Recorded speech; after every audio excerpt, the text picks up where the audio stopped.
discuss our Lord and Savior Minarchy. No, seriously, I'm just kidding. Hi, my name's Rick Robinson. I am the general manager of KLRNRadio.com. We are probably the largest independent podcast network that you've never heard of. We have a little bit of everything, and by that, what I mean to tell you is we have news, pop culture, special events, conspiratainment, true crime, mental health shows, drama productions, and pretty much everything in between. So if you're looking for a new podcast home to grab a little bit of everything that you love all in one place, come check us out. You can find us on X under @KLRNRadio. You can find us on our Rumble and our YouTube channels under the same names. You can also find us at KLRNRadio.com and pretty much every podcast catcher known to man. So again, feel free to come check us out anytime you like at KLRNRadio. Hi everyone, this is JJ, the co-founder of Good Pods. If you haven't heard of it yet, Good Pods is like Goodreads or Instagram, but for podcasts. It's new, it's social, it's different, and it's growing really fast. There are more than 2 million podcasts, and we know that it is impossible to figure out what to listen to. On Good Pods, you follow your friends and podcasters to see what they like. That is the #1 way to discover new shows and episodes. You can find Good Pods on the web or download the app. Happy listening. KLRN Radio has advertising rates available. We have rates to fit almost any budget. Contact us at advertising@klrnradio.com.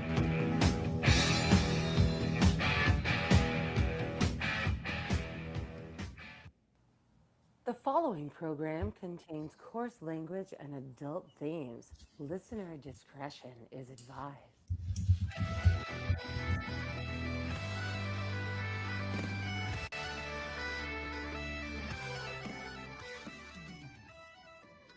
Hello, welcome to Inquiry, a dialogue about a topic that we will soon find out what it is. Here to answer the questions is I am Stephen Hall, and here to pose the questions we have a guest interrogator who's been here before. Always welcome, BZ Saloon. Guest interrogator, because no one expects a Spanish Inquisition. And the Spanish Inquisition there shall be tonight of the nth degree. Hey, thanks for having me back. I appreciate it. Stephen L. Hall, respondent. And BZ is simply fatuous guy. Oh, Jesus. I got to go back to the promo and the graphic that I put up yesterday for tonight's show.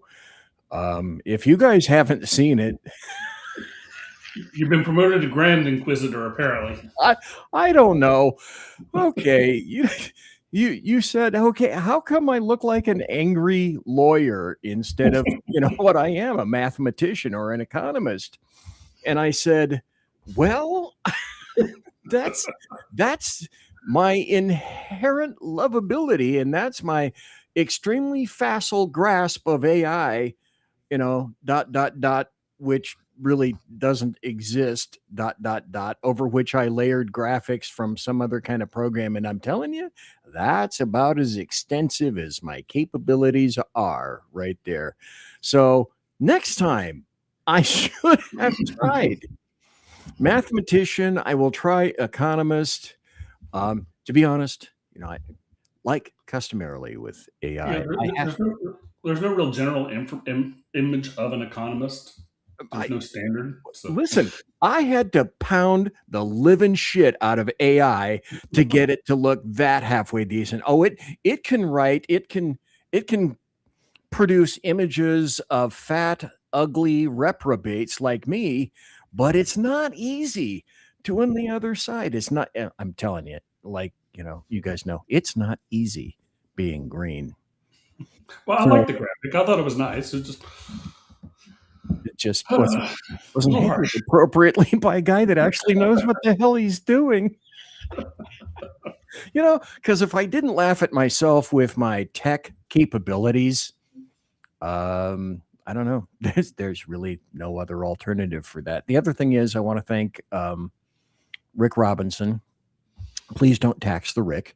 for having me here tonight, and also to Stephen L. Hall. This is my third time that I've once again become the spare human on Inquiry, and I don't know. I look at this as like kind of a rare opportunity to do something, and because I don't consistently watch the show, I have to say, Stephen L. Hall, is it just customarily assumed here that people know your CV and your background so that they understand that when you respond, you're not just pulling stuff out of the ozone? Is everyone here pretty much familiar with your background? I think some of our Elf did a whole inquiry show and all of that. I personally prefer people, and this is whenever I listen to people, I'd rather listen to their words Okay. and see what they have to say and measure the merit of that against their reputation. Okay. Because reputation creates a bias in your head. Okay. And All righty. I'd rather have the listener I'd rather have the listener just listen to the words, decide whether they like them, whether they not. When I was in law school, I had an army of fact checkers. You know how the politicians have fact checkers to go out and double check everything they say before they say it? I had an army of them that fact checked everything after I said it. And they spent 3 years trying to prove me wrong. And here you are today. Still correct.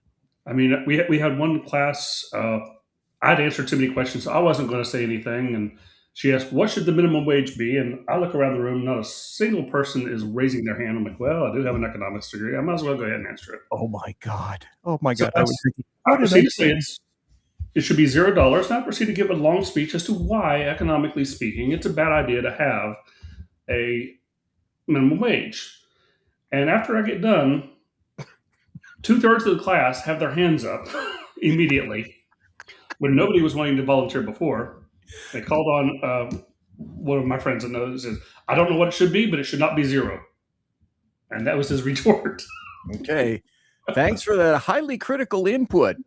Equals nothing. It's like when you said that, my first thought was, oh my God, the door opens. Expect armies to rush through. So anyway, thanks for you inviting me here. You'll be sorry.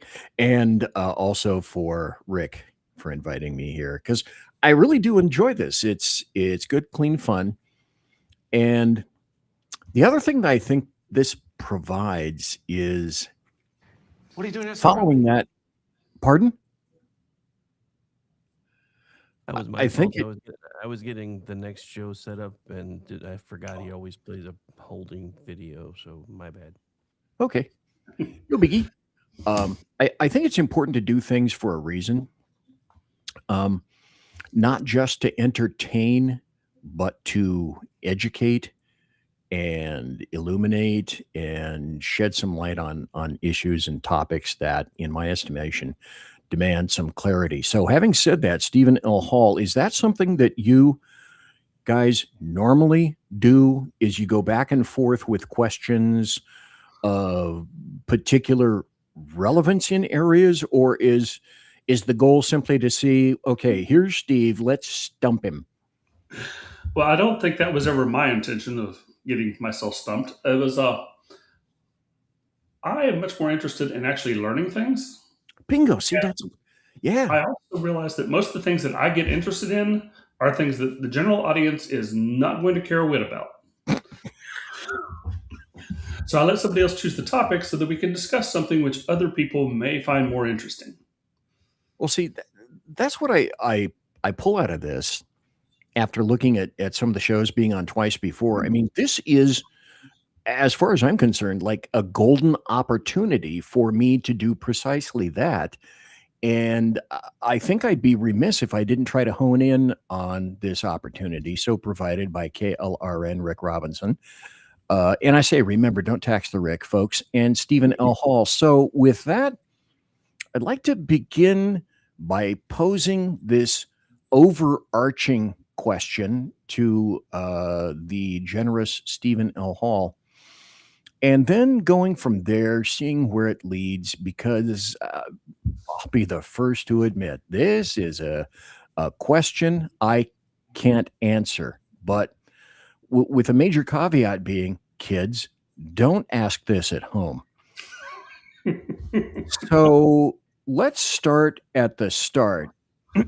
my posit is this: you are say a political leader or a group leader of some sort, say a president, speaker, chair, someone who is of some importance and has the ability to set a pace and potentially change things, actually enact change, something of that nature. And you've been handed this huge challenge, and do something to retrieve this country, to keep it all from falling over the precipice where it's starting to loom today. And I'll get a little bit more narrowed in a moment. And then using these points and pieces of criteria that I'm going to throw out, if you'd like, I can bring them back during the show so we can try to hit some of them. Considering the framework, see if you can craft your answer kind of to this. And I know it's going to be like bada bing, bada boom, bum, bum, bum, bum. But my guess is you'll already have a lot of these topics in your brainulus right now. But I'm thinking about bringing back the country. Okay, I'm talking about fiscal issues, national debt, printing money, the Federal Reserve, Jerome Powell, courts and SCOTUS, federal judges, illegal immigration, sanctuary cities, federal law, violence on the left, ICE, CBP, federal law enforcement, how they work or liaison with local law enforcement. And then this is like the big chasm, the schism between blue states and red states, the schism between reality, fantasy, and the insane, essentially. And then I'm kind of heading towards, can we ever have a cogent conversation between the two again? And another if then BZ equation. Okay, if we cannot, then where do we go next? And I know I've thrown a huge question with so many potential variables, but I know that as I was speaking, I could literally see the gears churning in your brain, potential smoke coming out of the ears, but not issuing forth yet. So how do we, first let's start, how do we take this country back? Is that a possibility? And then any of those issues that you want to address with that. Okay, so if we're going to have such a general question tying so many things together, we really have to look at what the core is. And the core of any question, any division within any society, the things that hold together society, is the philosophy upon which it's based. Okay. Now, could an office holder do this? Not entirely by themselves. That was the beginning premise of your word problem. So as an office holder, you really can't do it. But what you can do as a society, as individuals within society, is start to look at the incentives we have set up. The results we have now, the division, is created because of the incentives which have been built into place over about 150 years. This is not a new phenomena, and you're not going to fix it overnight. What we have right now is divergent philosophies of how reality works, how government works, what the purpose of government is, what the purpose of society is, what the purpose of what our goal in life is. The traditional American goal, the American dream, as they called it, was 3 parts, and we lost 2/3 of it years back. Okay. It was to have an active political life, an active, stable home life, and engaged in commerce. And there were 3 parts of the American dream. You have your house and home and white picket fence and wife and kid and 2.5 kids and the car in the garage. That has been what it's been reduced to. That was the home life, nice and stable. And that's one of the things that the communists directly attacked by attacking our philosophy. But there was also civic engagement, where every citizen was expected to discuss the civic issues of the day. And somehow we got into a culture of let's not make waves and let's not talk politics. Or if we are going to talk politics, we're going to talk and shout at each other rather than actually discuss anything. And then, of course, the third part of it was people wanting economic independence. Not simply economic betterment, but a certain amount of ownership of business, of their job, of building equity in whatever they have. So how do you fix that when you have socialism being preached in the schools, so much corruption and self-interest and self-dealing going on in the government? It becomes, where do you start? And the start is you have to start with the incentives and figure out what incentives you can first change. I would say undermine, but you're really reestablishing the Founding Fathers. I would refer you to, I think it's Federalist Paper number 2. I keep wanting to say 3, but for some reason I think it's 2. Which talks about why we should be a nation, which is an interesting question. And I think that one was written by John Jay. What brings people together to form a nation? And if you don't understand that, building a country around that to solve the problems and building a philosophy around that becomes much more difficult. And what it talks about is we're contiguous land. Well, then so is Canada. We are, a single continent. We're a single people. We all speak the same language. We spoke English. We are all, at the time, Protestant. It was the time of Enlightenment philosophy. People had a common philosophy, a common language, common habits, things that bring people together, food, things like that, music, culture, all the things that bring people together to form a nation. We had in all of the separate colonies. The New Yorkers weren't significantly different philosophically or religiously or linguistically from the people down in Georgia. We're not talking about New Jersey. But that's the basic concept of what holds a nation together. And you look at it now going, what's tearing them apart? It's a denial of those very things. It started with importing a bunch of socialists to create education majors, and we have that philosophy being taught, and people going, yes, communism is good, but they don't even know what it is. Socialism is a wonderful thing. What is socialism? Oh, it's just sharing things. Like, okay, you're an idiot. But the underpinning of that, what created the Federal Reserve back in Woodrow Wilson's day, was a desire to, and this goes back to the Federalist Party, which was really big in New England, the desire to control the country by controlling the money. Thank you for addressing this, that part specifically. Yeah. Because if you can control the money, you can control the legislature, you can centralize power. And it's no different than the communists or any other authoritarian country the more you can centralize power, it's a lot easier to control a single body of people than it is to try to control 340 million.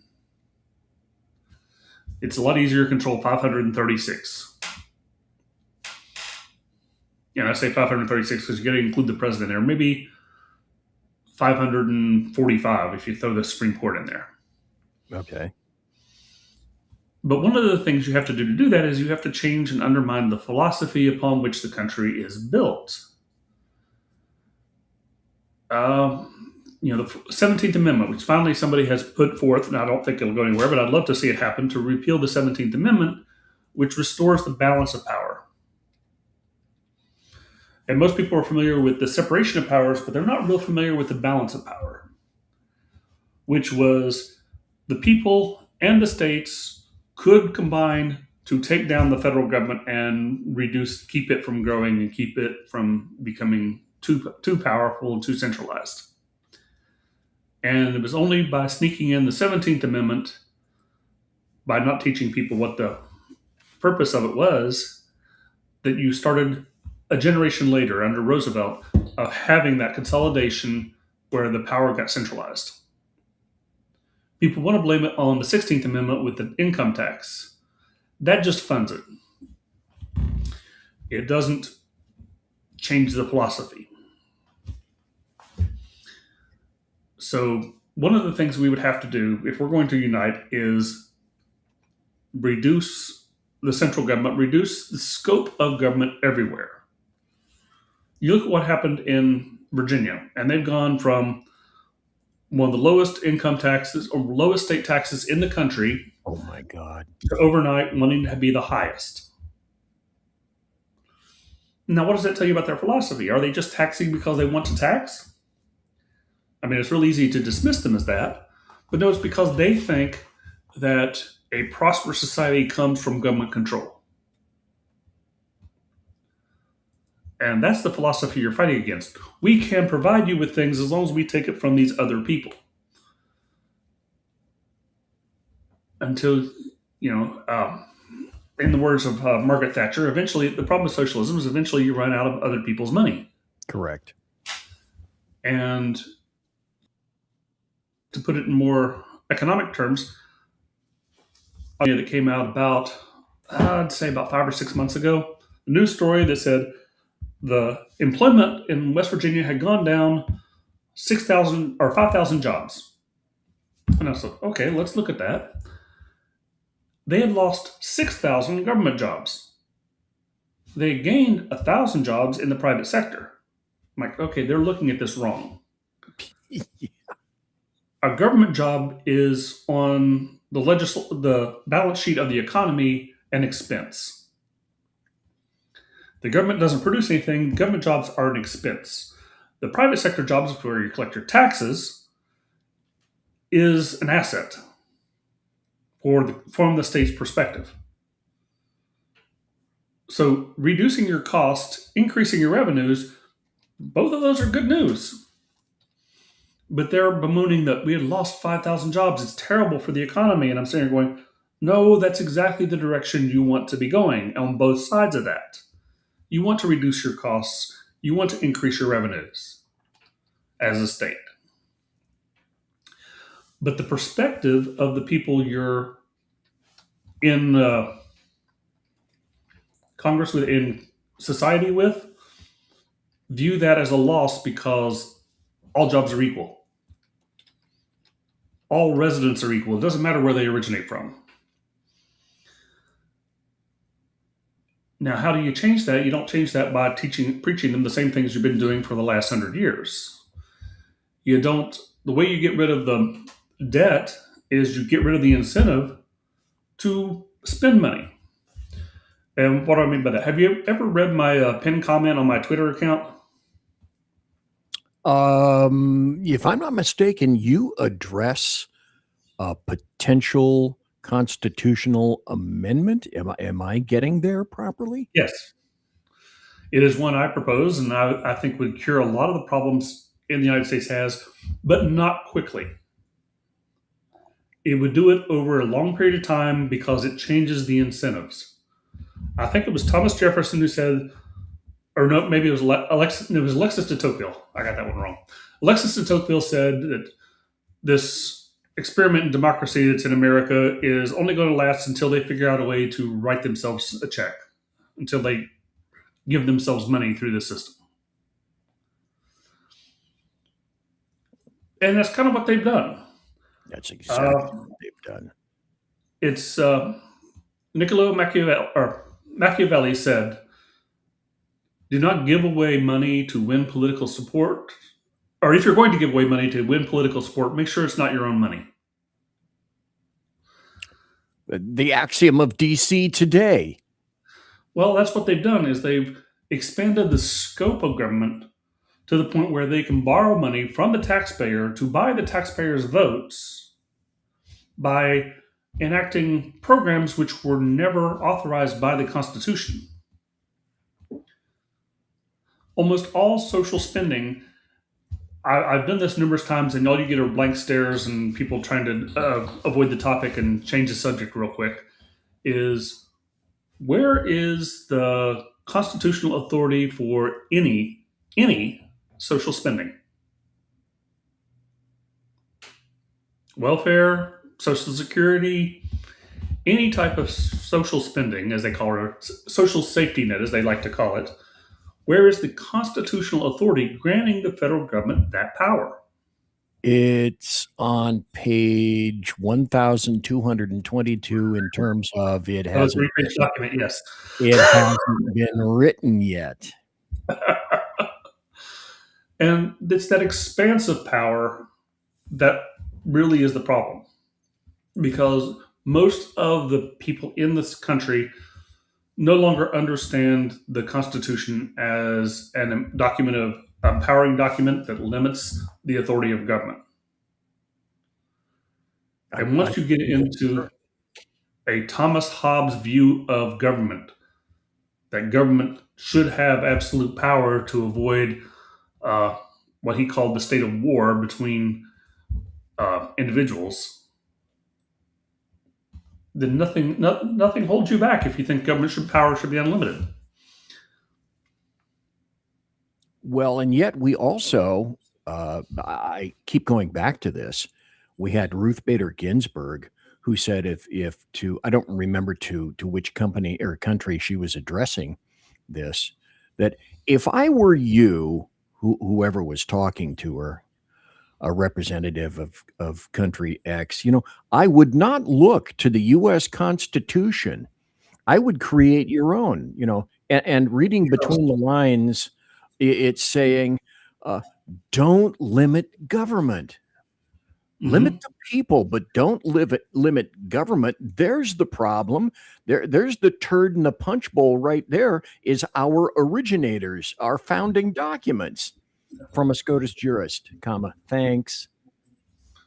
Well, from a philosophical perspective, there are mathematical perspective, there can be two errors. Either you have a type 1 error or a type 2 error. You can look at, where we're going with this. You can look at it as you don't want to have too much power, or you don't want to have too little power. You don't want to have too much centralization. She looked at it as this document was 200 years old. It was written for those times, and things have changed. As opposed to core principles that should be.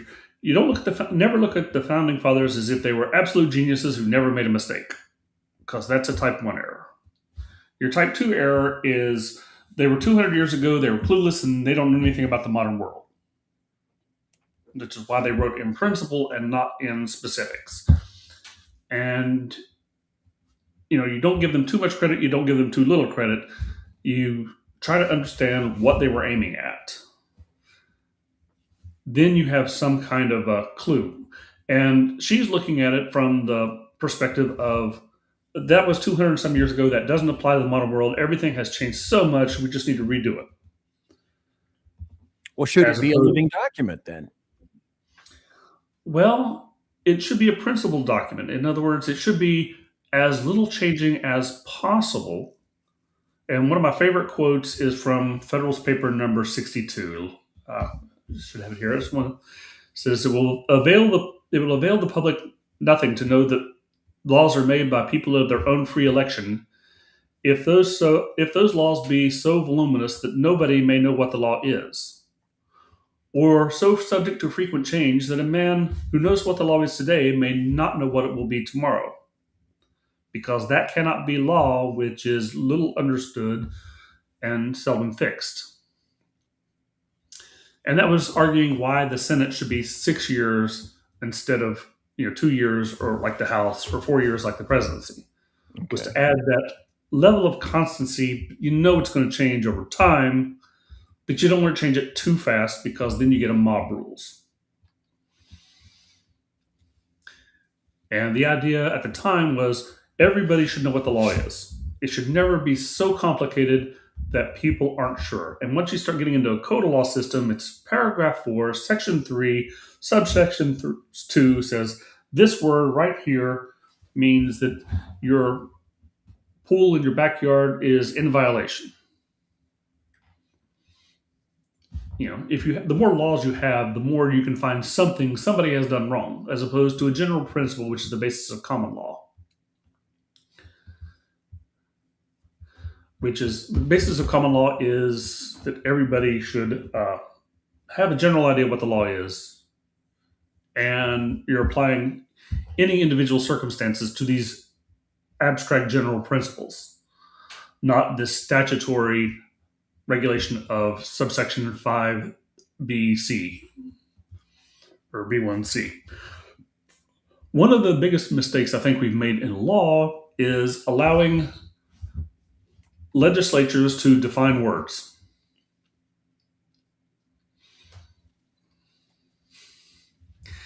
Now think about that. Who gave the government the authority to define what words are? None that I know of. No, it's one that they assumed. Now you have cases where the courts had tried to define certain words. They defined assault. That was a case back in the 14th century. So they kind of assumed that they had this authority, but that wasn't really what they were doing. What they were doing was saying, we know it's wrong. We just have to define exactly what it was that was wrong. So they create the definition for an assault on the basic premise that they didn't want people running around merry old England swinging axes at each other. That was a bad policy. But now you've got to the point where the legislatures, and not just the federal government, but the state government, thinks that they can define words for a particular statute that has a different meaning than what it does in another statute. When I was in law school, one of the things I was required to do for appellate advocacy was to argue whether or not this one organization was an enterprise under the RICO statute because it was a political motive and not necessarily a monetary one. It wasn't a profit motive. So does that fall under the word enterprise in this statute of the RICO statute? And my mind's sitting here going, who gave them that authority? How can a word mean one thing in one section of code and a different thing in another section of code? Can you define that black is white? And if you can't, then all of this authority of the legislature to name things is completely stupid. I say that, and I look at the West Virginia Code when it talks about the occupations and everything. Almost every section in West Virginia Code, section 2 or 3, goes, these are our definitions for this section. And it's one of the longest sections in the code. And you're filling the code up with, this will be defined as such and such for the purposes of this section. And it's not just this state, it's every state, every legislature does this. And it's corrupting. It's corrupting the very concept of law. Another thing I would do with the philosophy we were talking about, we were just going across the board. Have you looked at the makeup of the Supreme Court since that came up? Well, yeah, I mean, overarching in a big umbrella fashion, or are you talking most recently? No, I'm talking about the changes in the demographics and philosophies of the court. Oh, well, societally pushed. Well, how and many law reflected schools are there from in the the country? past. I'm sorry, say that again. How many law schools are there in the United States? 5,000, 10,000. Okay, moving right along. Anyway, Stephen will be back. One of the first things that I was thinking when he said that was, in order to pass the various academies through which I entered, I had to learn about law. I started taking a lot. Oh, God, why, BZ? Why? I started taking law classes, pre-law classes. And one of my first instructors was Elton Long. You never, ever looked him in the eye, or he would call on you, especially when you hadn't read the assignment from the day before. He knew, he was psychic. But having said that, when Stephen O. Hall just opened up that particular topic, the first thing I was thinking is, well, law is kind of like creating a city. I'm really going to be interested when he comes back to hear what he thinks about this. So you have to ask yourself, you're in the United States, you're in a county, and let's say a certain geographic area decides that, you know what, we're going to incorporate, we're going to make a city. Because everybody says, hey, we want our own little special part of the pie. Why is that? What's one of the first things that a city does when it incorporates? It gives itself the ability to levy fines and taxes. And then that creates another level of our taxation. And we're kind of dealing with that in my area here. There's some big issues that are coming up. But in terms of philosophy, one of the other things that I was reminded of after having taken a smattering of law classes and sure as hell not getting anywhere near my JD was a couple of phrases come back to haunt me a lot in my brainulus and also on my show. And it all goes back to philosophy. And there are a couple of Latin sayings that I was educated about, and there's a huge difference between the two. One that I think most people will recognize, and I think this is the crux of the biscuit when I tell you the other. And that's, there is malum in se versus malum prohibitum. And malum in se means that things that are inherently wrong or immoral on their face, in and of themselves, they're bad per se, malum in se, such as, like, I don't know, murder and theft, rape, assault, things of that nature. There isn't anybody that isn't brain damaged that doesn't know that that's something that's inherently, intuitively wrong in and of itself. And then there's malum prohibitum. Now, when I throw malum in se out there, I'm going to assume, I have to assume, because what other kind of commonality is there? I'm going to have to say that most people who are fairly educated, maybe not educated at all, unless they're just, I don't know, they're not thinking. But we each all know what's bad. We hopefully were taught that from the very beginning from our parents. And we base our philosophy on that. And then here's the opposite side of the coin. I was taught about malum prohibitum. And malum prohibitum is where I have a big difficulty with government. Not just small, not just medium, not just large. I mean, massivo. Okay, so malum prohibitum refers to actions that are illegal. And this is the point. only because they are prohibited by a law from a group of individuals who at that time, on that day, during that hour, decided in some body of law that, okay, today, this shit is now illegal. Why? Because we declare it so, and we are much smarter and wiser than any of the people onto which we decide to levy these opinions. We opine, then we decide we're going to turn that shit into law. So please, I would ask everybody, I don't know if we're getting too arcane on this kind of stuff. And I certainly can't hold an entire show together by myself. But I would suggest to everybody, know the difference between the two. And this is what I think separates not necessarily Republicans, hell, not anymore, but I'll go so far as to say, I don't know, conservatives, because frequently there isn't a dime's worth of difference between a Republican and a Democrat, but I hope that there's more than a dime's worth of difference between the people that acknowledge something that is malum in se. I just naturally intuit that that shit is bad. And then malum prohibitum in terms of people that love government. I loves me some government. We need some more government laws.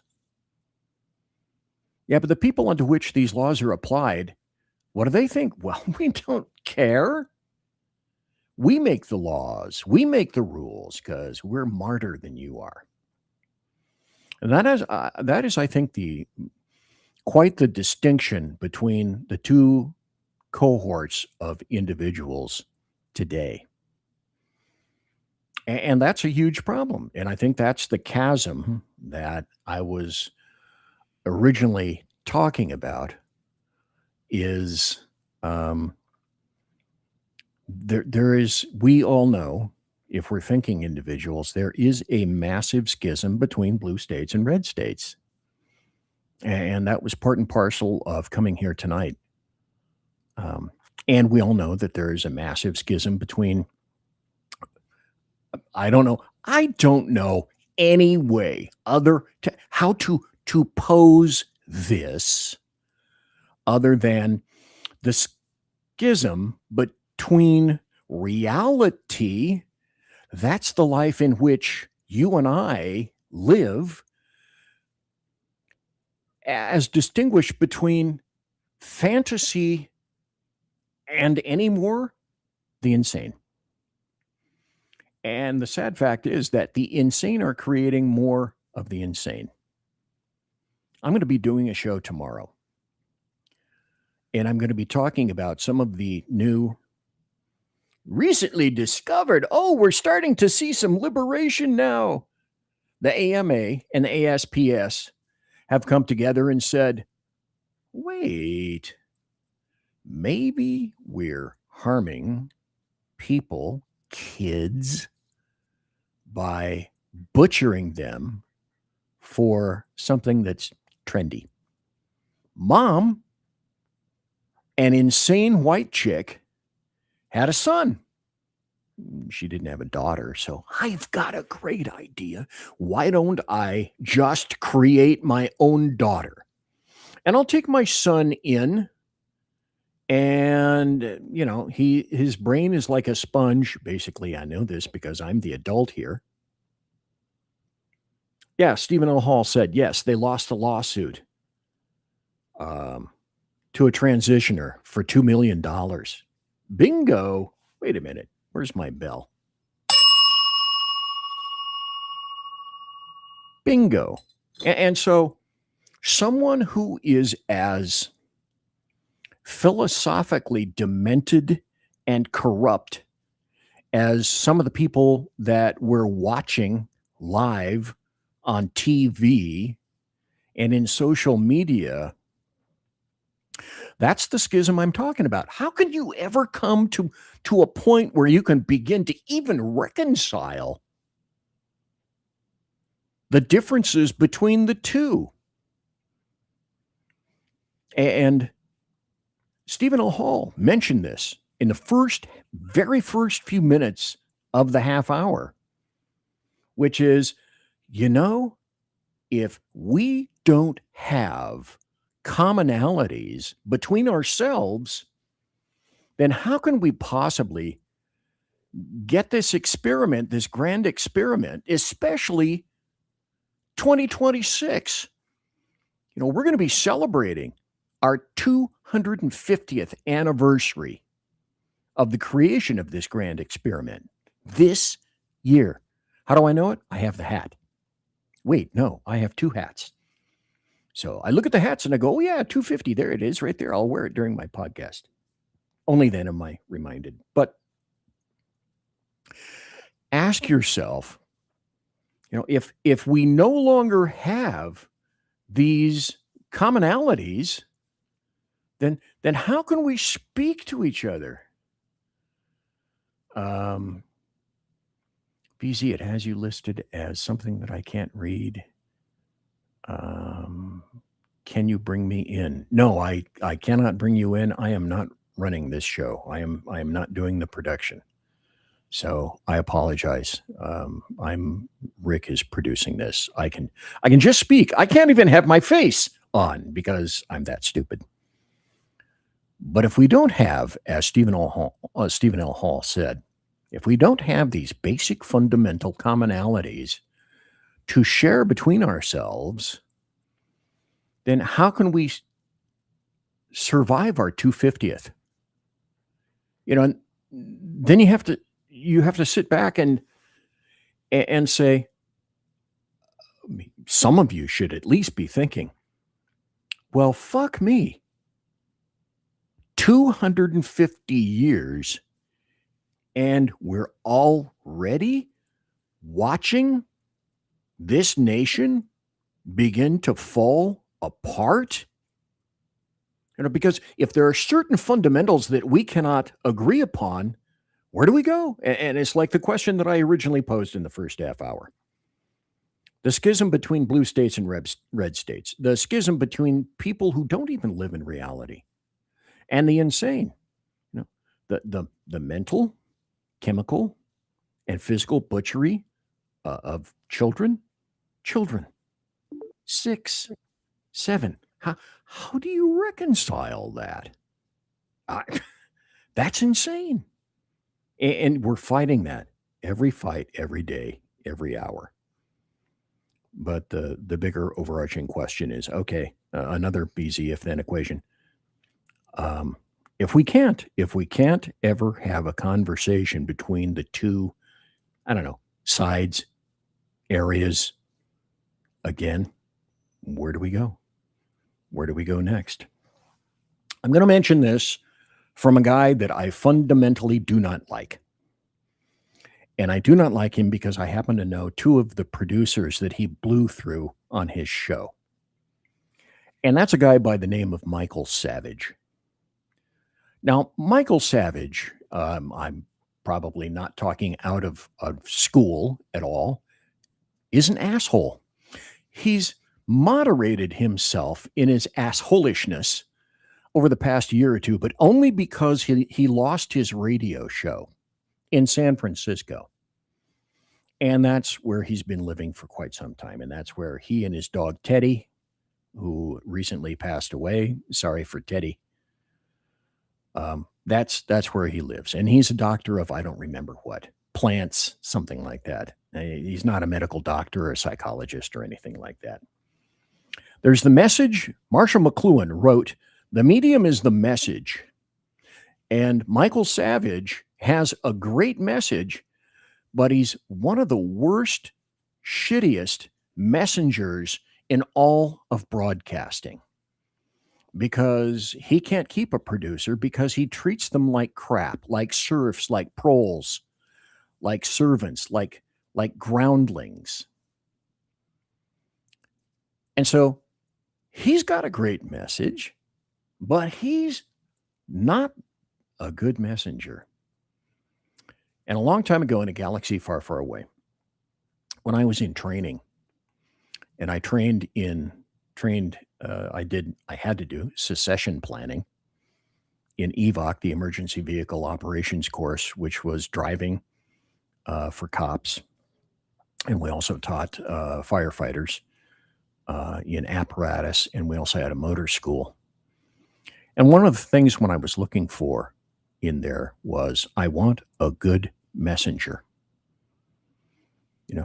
I'll teach you, unless you're the world's shittiest driver or shot, I'll teach you to drive. And so I was a supervisor in two of the most deadly venues in all of copdom. Trust me, I'm going somewhere with this. I taught guns and cars, cars and guns, guns and cars, cars and guns, the things that get cops and citizens killed most readily out of any subject matter expert or area in all of copdom.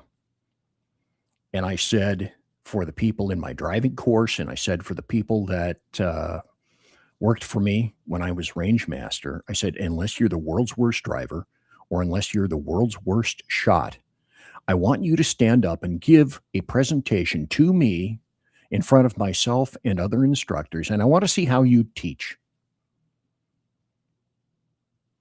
Because the medium is the message. Now I go back to Michael Savage. And that's this. I think Michael Savage has a great message, and he somehow had the ability to distill it down to 3 words. I frankly, I think this is kind of brilliant, but it's so simple and so obvious that it states itself. Savage is still a fucktard. But it gets down to the triumvirate of points for Michael Savage, which are borders, language, and culture. If we cannot even foundationally agree that these are the primacy, the elements of primacy in creating and keeping this beloved country, if you can't agree on borders, what do you have? You don't have a country. You don't have sovereignty. You don't have the ability to keep yourselves, your country, that area geographically safe. And we're watching that in real time, all during 46. The borders were open. Fuck Mayorkas. That asshole lied to us again and again and again. The borders weren't closed.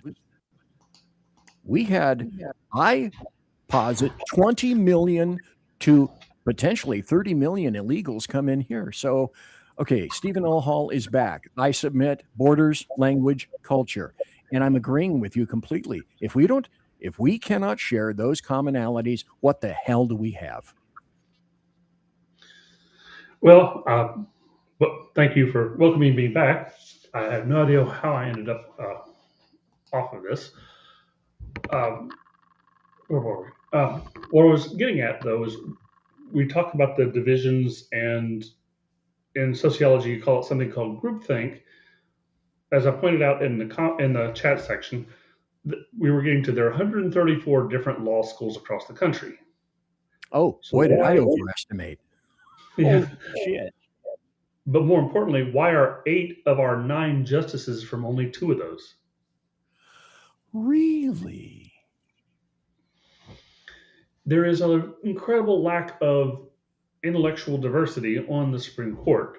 There's also a really skewed representation of different philosophies. And I mentioned the schools first because that's one of the easiest ones to do, but you also have the same dynamic when it comes to religion on the Supreme Court. What's the most common religion in the United States?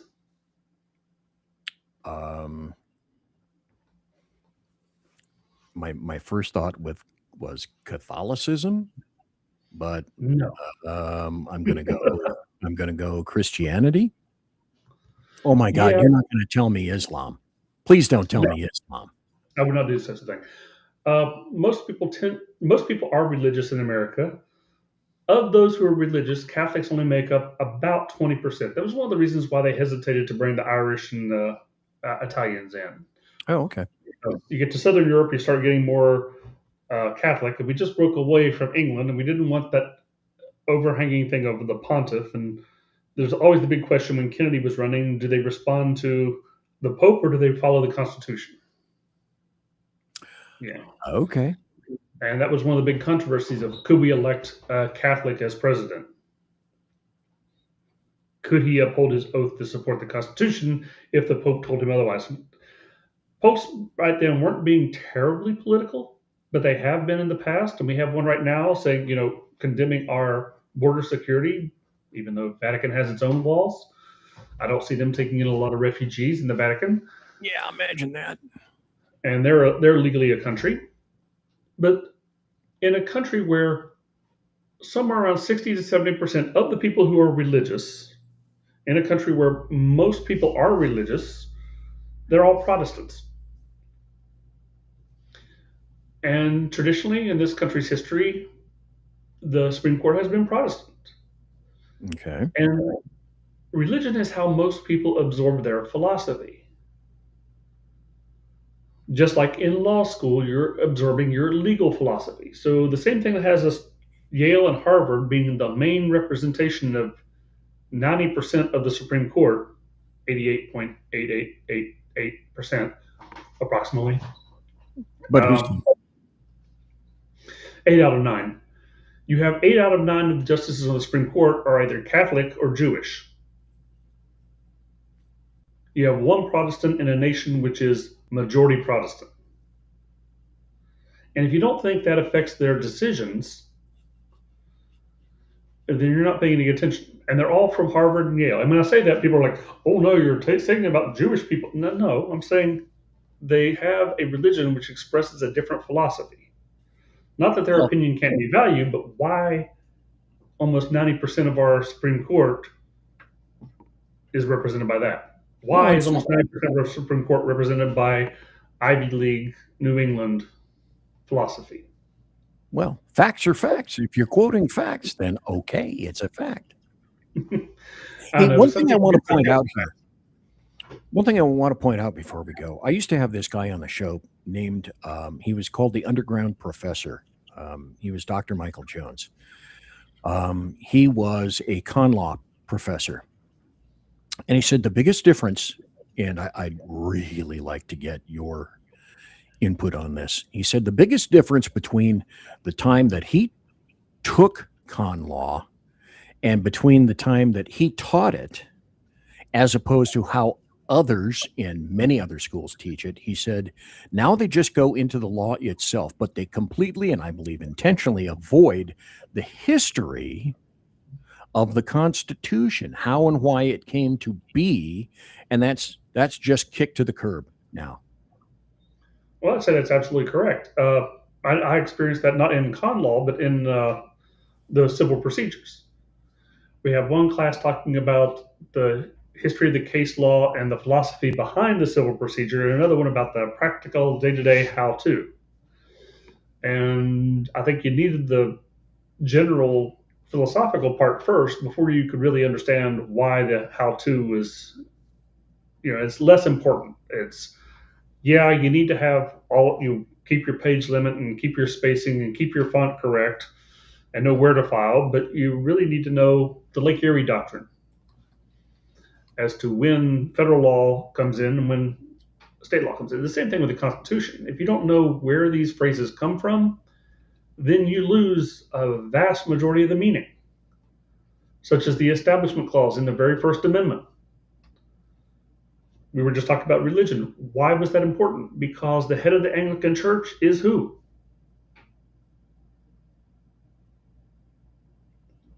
And I think, are you there? I don't know. This is me saying I don't know. Oh, okay. Well, the head of the Catholic Church obviously is the Pope. When England broke away, they named... Huh? I thought you were talking about names. Oh, no, the name's is Charles. It's the King of England becomes the head of the Anglican Church. And what was the biggest church in the biggest colony in the United States at the time? I'm going to go out on a limb and say Church of England. Church of England in Virginia. BZ gives himself a bell.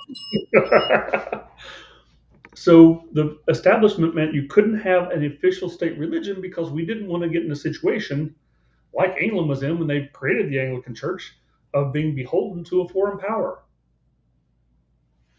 And yeah, you have to know that history. You have to know the history of religion as it plays in politics and government throughout Europe as to why you had the Protestant Reformation and the Enlightenment era. Because by and large, the philosophy of the Constitution is an Enlightenment philosophy. And if you abandon that philosophy, many of the provisions of it don't make a lot of sense. So no law respecting an establishment religion says you can't have an official church. It didn't say church wasn't part of your community perspective. It wasn't part of your philosophy. It said the state can't choose one church to go, this is the one we're going with. We can't make the King of England Pope of the church in America because we just fought a war to get away from him. And without the history, he's absolutely right. You cannot understand many provisions of the Constitution. I wrote a whole section on the importance of the year 1808 in the Constitution. And if you all want to read it, it's on freedomreconnection.com. It's probably almost 10 years ago that I wrote that. Most people don't know why the importance of the year 1808 was there. And it has to do with the 3/5 compromise. Okay. But yeah, you can't understand constitutional law without understanding the history. I passed constitutional law with a B and then realized, I've never read the Constitution. Now think about that. You can easily pass constitutional law and never actually read the document. Okay, heinous in and of itself, but how do you deal with a situation where we have an individual appointed to SCOTUS who is, I don't know any other way to say it kindly except an abject moron, a DEI hire, and that is nothing, as far as I'm concerned, that is nothing but a corrupter insinuated into a small group who will have the biggest deleterious action on a small group. I've supervised small groups, the range, EVOC, other places, and with a limited number of people, and you slip one corrupter in, more damage can be done there in terms of undermining than obviously a big group. Now, when we have a jurist who can't even explain what kind of difference there may be between a man and a woman, you're in the process of shatting bigly all over our foundational documents, our Constitution, our Bill of Rights, because that philosophy is going to get intentionally inserted into opinions. There's no way it cannot. Yeah. Oh, without question, you're right. I worry more about more subtle forms of it, like when Roberts was changed the entire definition of eminent domain. But yeah, just stupidity of one among nine, and it's not one among nine. There are several of them that I would not trust with my children, and I don't even have children. Kagan, I haven't seen anything out of her which is remotely intelligent, or Sotomayor, or what you talk about, was it Jackson or something? Her name? Oh, Ketanji Brown Jackson. Brown Jackson, yeah. I've been pleasantly surprised by some of them. There used to be a Justice Stevens. I don't know if he's still there or not. I think he died. Yeah, he passed But away. he was somebody I disagreed with on a number of points. But he was smart, and he did occasionally make really good points that I agreed with, because he was coming in from an intellectual perspective. And then while I may disagree with his conclusions on numerous issues, you could actually persuade somebody who is intellectual. You cannot persuade a fool. And there are many quotes from Mark Twain about that. You never argue with an idiot. They will bring you down to their level and beat you with experience. So how do you argue in front of her? If you're the lawyer going up in front of Miss Jackson, how do you argue that?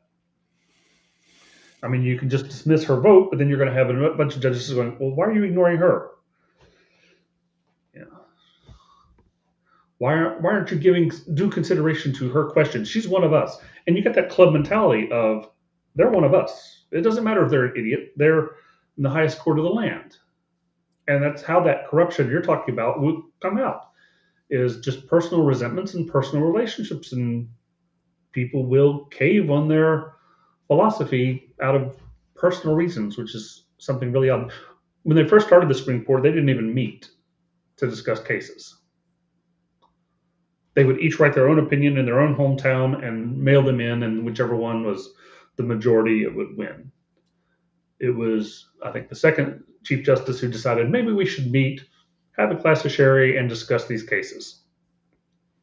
I think they're missing the sherry. They really need that when they're discussing these cases. I think it would help a lot. I don't agree, or I don't disagree. But Well, there's something about relaxing, actually talking face to face and discussing. That's a lot different than having 20 clerks around all of you going, well, we're pushing forward this idea and this agenda. Well, as you point out and illustrate, SCOTUS is a club. Therefore, DC is a club. Mm-hmm. And, Mr. Bones goes to Washington and then enters the club. Well, Scalia and Ginsburg were good friends, hung out together. Now, their opinions on legal matters were, miles apart. But how harsh do you want to be to your friend when they say something stupid, like they wouldn't recommend our Constitution? Well, considering you got to see them every day. Hi, Ruth, you bint. That's not going to play well. No, it doesn't. And for certain respects, having a limited number, and I could do a whole show on the number of Congress and why we have a lot of the problems that we have, which just have to do with the numerical size of our Senate and our House. I mean, Rick said we could run over. We can go a little bit into that. You ever wonder why we have two senators?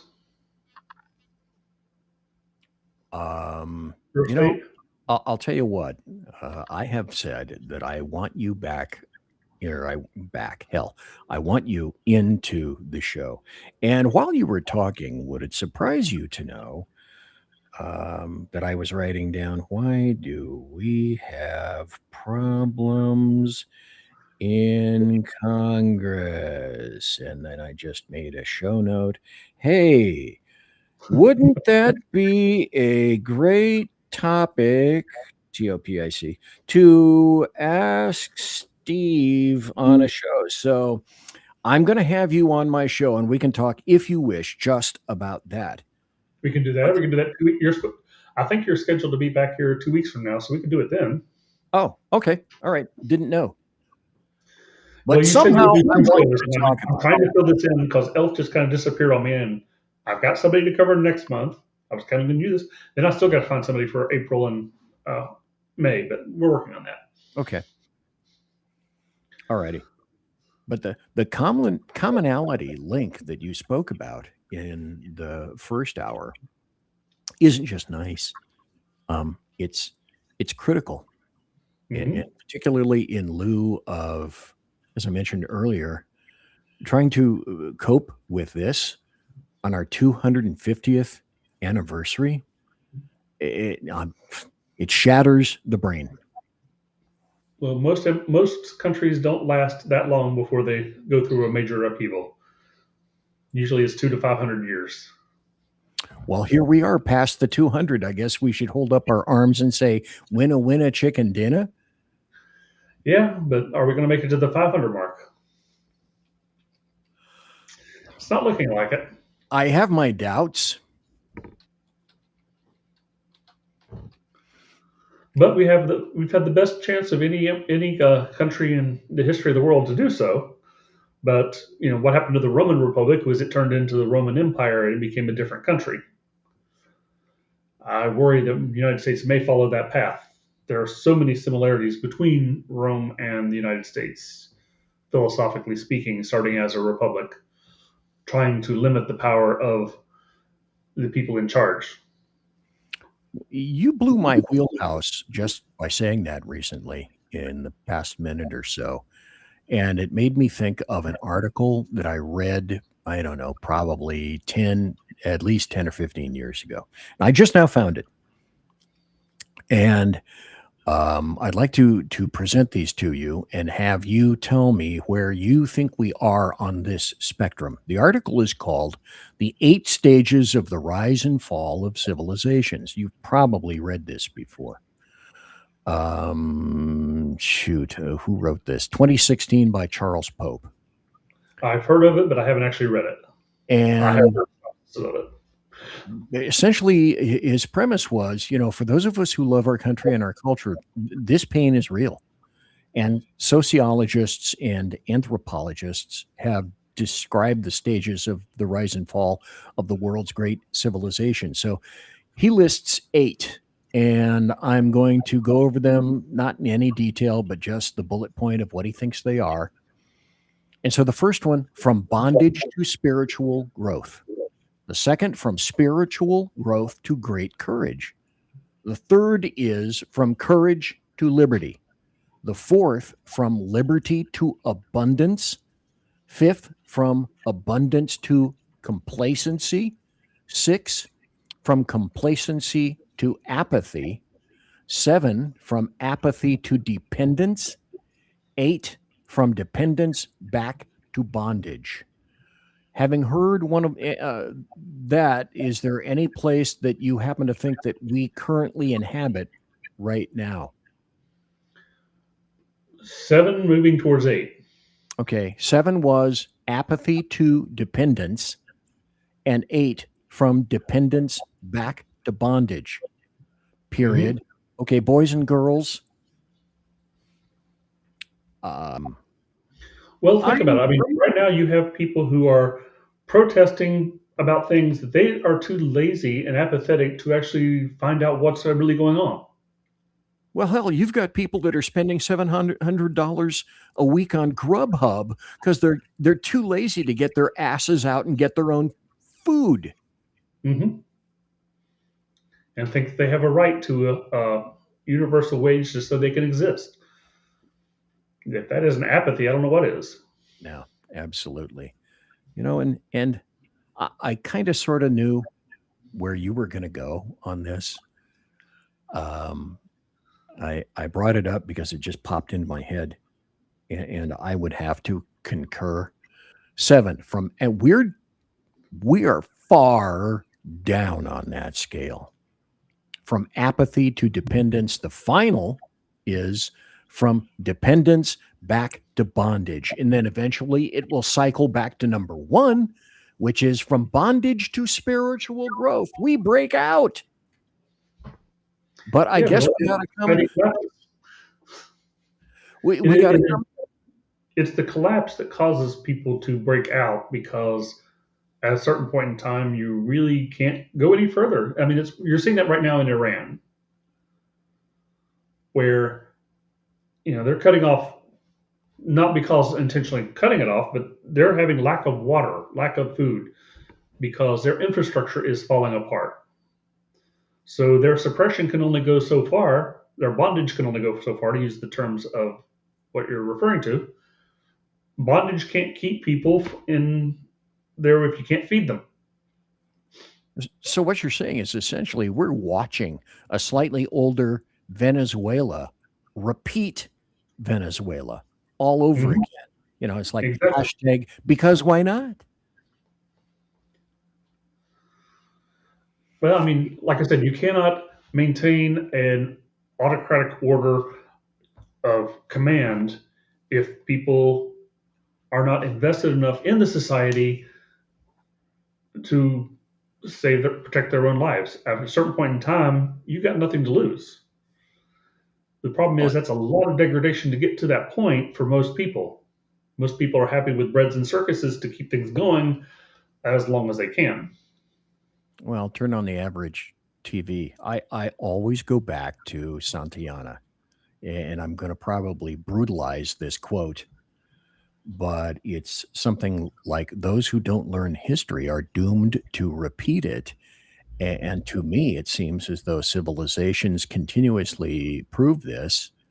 You know, how many people on SCOTUS, allegedly intelligent, have any reference whatsoever in terms of history? I call what was happening in Europe, and now it's bled over here. It's infected the United States of America.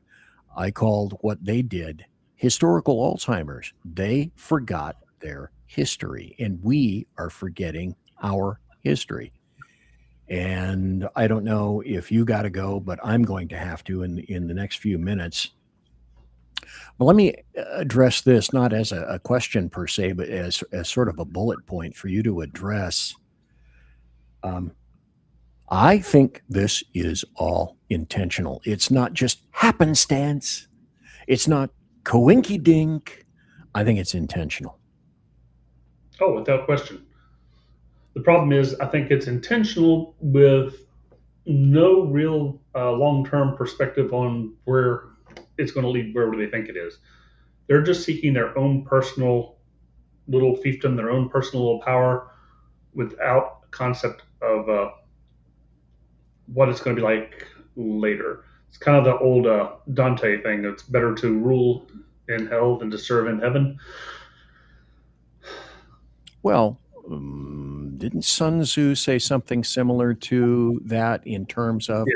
best to rule over ashes? An And evil man, an evil man will destroy a country to rule over the ashes. there you go. He was a bit more I, condemning of that. I knew I'd butcher it. He had a much. He said that he just had a very very negative view of it, Well, but and I think it's justly. sadly, a lot of this proves the pessimist in me, and I feel like Scotty from Star Trek was the most versatile, most useful pessimist in TV or entertainment. I cannot do it for you now, Captain. I don't have the power. And then Scotty did what I tried to do in supervision, and it worked for me in terms of under promise. No, I'm not, I just don't. And then over deliver. Well, it's certainly a great strategy for climbing the corporate ladder. Yeah. And look at me now, only made sergeant. Anyway, I'm going to have to zip off to the other parts of the ozone. So before we go, Stephen L. Hall, can you give people any social media or any places where you would like to point people, or any articles, any websites, anything like that that you would like people to read or consume? Well, I've already done that with the Federalist Papers, and once upon a time, I used to write for the freedomreconnection.com, but I am here on Inquiry every other week from 7 to 8 on KLRN Radio, and I'm over on the anti-social media, also known as X, under the name of Stephen L. Hall. If I had my bell, ding, for that one. And where can they find you, BZ? Perfect. Anyway, I've got a podcast that's on 2 times a week on Tuesday and Thursday nights from 8 p.m. Pacific and 11 p.m. Central. I am your conservative Sherpa. And I have a 2-hour show, which is kind enough to be simulcast by Rick Robinson here on KLRN, and also over at the SHR Media Group and the SHR Media YouTube channel. And I get on my ancient 76-year-old wheelchair and slide myself up to the board and just opine for 2 hours. And sometimes I bleed, sometimes I don't bleed, but I do it not because I'm making any money at it. Don't need to, but I do it because it's fun. And the moment it becomes fun, or I am physically unable to do so, I will stop. But right now, it's 1 metric ton fun. Well, I thank you again for coming on to be my interrogator, and I'd like to thank the audience in chat with MD and Raptor. And did Orty make an appearance? I thought I saw him. Yeah, for a little bit. Yeah, there's MD Campbell and Raptor and Orty and a lot of other people that were in chat that were kind enough to be in chat. And for that, I say thank you. Raptor in chat says, BZ, I can't stay up that late. That means you must be on the East Coast. I even grokked that concept, but at least thank you for the consideration of maybe I can stay up that. No, hell no, I can't stay up that late. So thank you. Stephen L. Hall, thank you, sir. And Righty Rick Robinson, thank you kindly. And we have no extra music. Yeah, you do. Yeah, that's great. Okay. All right, folks, things are going to be a little bit different tonight because I have no voice, so we're going to shut the feed down for about a half an hour until we come back with our friends over behind enemy lines. Bye, everybody. Take care.